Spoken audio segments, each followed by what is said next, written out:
Assalamualaikum warahmatullahi wabarakatuh.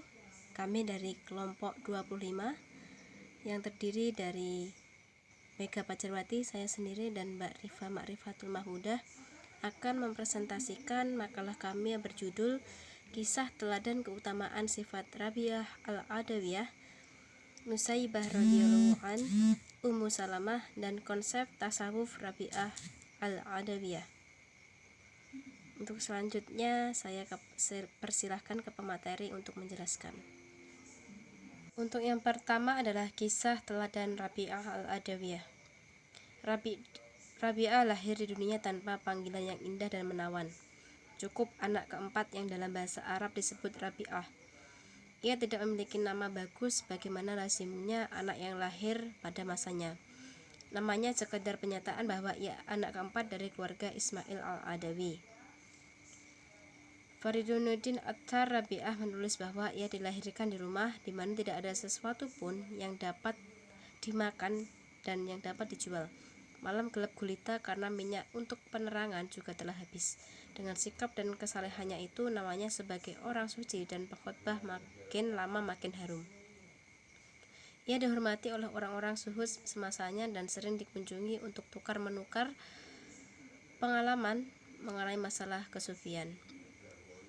Musibah yang bertubi-tubi malah menjadi motivasi bagi Rabi'ah untuk selalu mendekatkan diri kepada Allah. Sebab dengan ibadah itulah ia dapat melupakan semua penderitaan dan kesengsaraan yang dialami. Penderitaan lahir batin ia lalui dengan penuh kesabaran dan tawakal kepada Allah. Ia senantiasa bermunajat, bertasbih, dan beristighfar. Menurut Ibn Jauzi dalam kitab Saudur al-Aqud, Abu al-Mahisen Takhriberdi dalam kitab An-Najum al-Zahiro, dan Ibnu Ahmad Hambali dalam kitab Syadar al-Adab al-Dahab dikatakan bahwa Rabi'ah wafat pada tahun 1305 Hijriah. Sedangkan menurut Abdur Rauf al-Munawi dalam kitab Tabaqat al-Auliya dikatakan bahwa Rabi'ah wafat tahun 180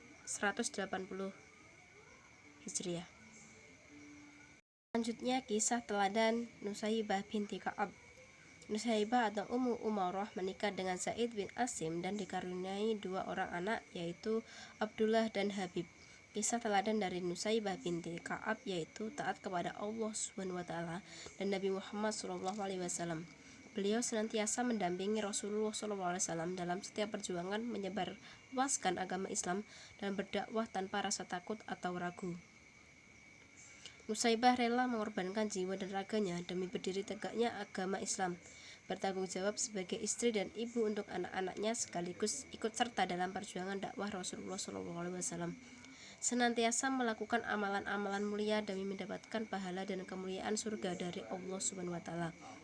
Nusaybah termasuk salah satu dari dua wanita yang bersumpah setia untuk masuk Islam bersama wanita lainnya yang bernama Asma bin Amr binti Adi. Nusaybah binti Ka'ab bukanlah sosok wanita yang cengeng dan lemah ketika menghadapi musibah.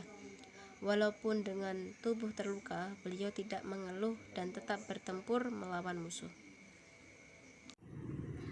Baik, di sini saya akan menjelaskan tentang kisah teladan Ummu Salamah dan konsep tasawuf Rabi'ah Al-Adawiyah. Yang pertama, kisah teladan Ummu Salamah. Sayyidatina Ummu Salamah adalah anak perempuan Abu Umayyah Huzaifah bin Mughirah, seorang pemuka Quraisy. Ibunya bernama Atika binti Amir bin Rabi'ah. Nama aslinya adalah Sayyidatina Hindun binti Abu Umayyah radhiyallahu an. Sayyidatina Ummu Salamah radhiyallahu an lahir kurang lebih 9 tahun sebelum kenabian.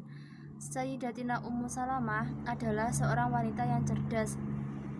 Kecerdasannya terukir dalam sejarah. Ketika itu Rasulullah menandatangani perjanjian Hudaybiyah di Mekah.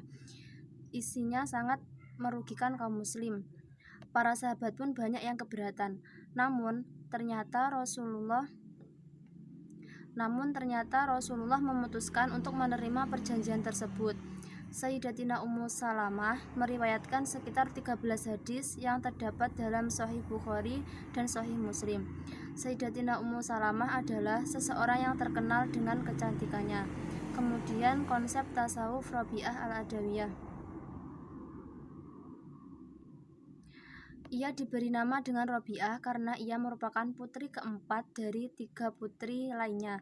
Sebagai seorang sufi, ia dikunjungi oleh murid-murid yang ingin belajar dan mendengarkan ajaran-ajarannya. Di antaranya Malik bin Dinar, Robah al-Qais, Sufyan al-Sauri, dan Syekh al-Bakhi. Karena pada zamannya ia dikenal dengan kesolehannya serta pengabdiannya hanya untuk mencari keridhaan dari Allah. Ajaran tasawuf yang dibawanya itu dikenal dengan istilah al-mahabbah. Paham ini merupakan kelanjutan dari tingkat kehidupan zuhud yang dikembangkan oleh Hasan al-Basri, yaitu takut dan pengharapan dinaikkan oleh Rabi'ah menjadi zuhud karena cinta. Cinta yang suci murni itu lebih tinggi daripada takut dan pengharapan. Kemudian, tasawuf di tangan Rabi'ah telah menimbulkan revolusi rohani. Islam sebagai agama yang cinta iman dan amal soleh oleh Rabi'ah dengan 2 macam cintanya diubah menjadi cinta rindu dan juga berzikir kepada Allah, melupakan semuanya dengan segala konsekuensinya. Tujuan hidup mencari akhirat dinilai sebagai tabir, menyesatkan yang wajib dilenyapkan, harapan surga dan neraka dihina sebagai pedagang mencari laba dan ganti rugi. Konsepsi al-mahabbah yang digagas oleh Rabi'ah pada satu sisi sangat mendorong motivasi umat Islam dalam ibadah untuk selalu lillahi ta'ala dengan menyeimbangkan hablum minallah dan mestinya jangan sampai mengurangi interaksi hablum minannas. Rabi'ah sering jadi rujukan lewat konsep mahabbahnya sebagai masa transisi dari konsepsi sebelumnya, yaitu khauf dan roja. Demikian presentasi dari kelompok kami. Jika ada salah kami mohon maaf. Saya akhiri. Wassalamualaikum warahmatullahi wabarakatuh.